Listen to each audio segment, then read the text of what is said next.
It's time again for another installment of the basics, and I've recently had a question posed to me about the Star Trek customizable card game, and that question is, what can you do near the tail end of a game if you get into a deadlock?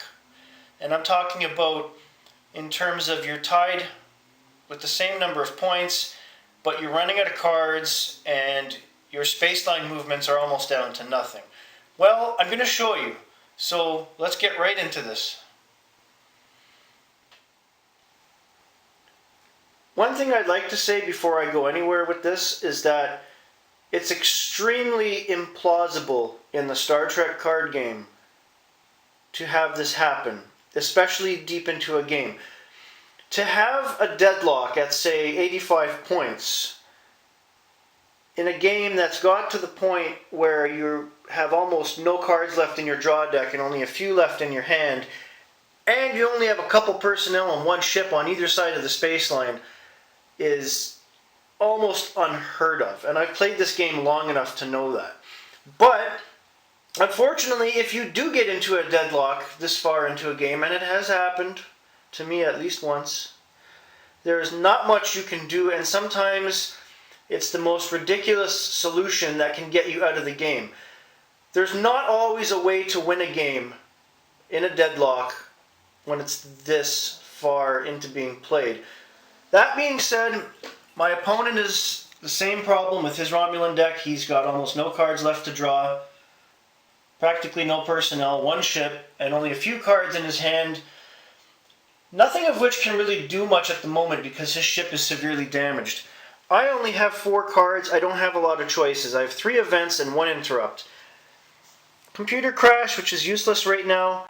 Yellow alert because he doesn't have a red alert out and there's not enough personnel to increase cunning or do anything to attempt a mission. Auto destruct and plasma fire.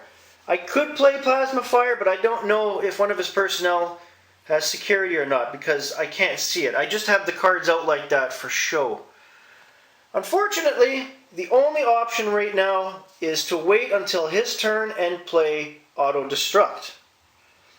So I'm going to end my turn by drawing a card, and unfortunately I've drawn a Type 3 phaser rifle, which is completely useless in this type of situation.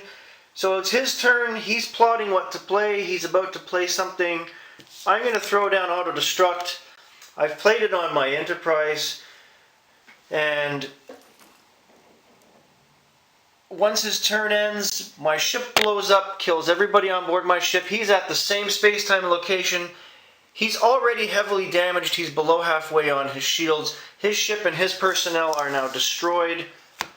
So basically, anything that's out like that goes into discard pile for both of us. And now you're probably thinking, well, that was stupid because now neither of us has anything out that can complete any missions.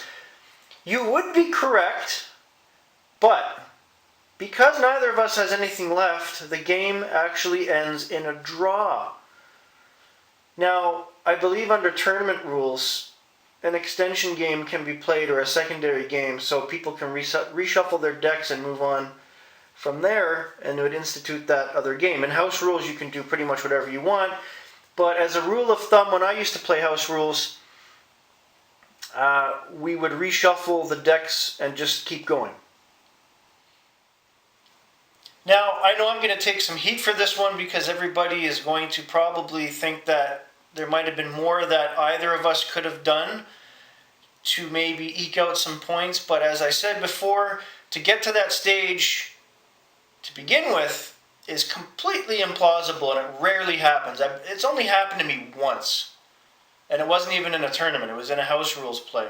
So I wouldn't get too much in an uproar over that, but in that kind of scenario, auto-destruct is the only way. At least it ends the game, and you can either play another game or reshuffle decks if you're playing in house rules and go from there and continue on. Okay? Have a great day, everybody.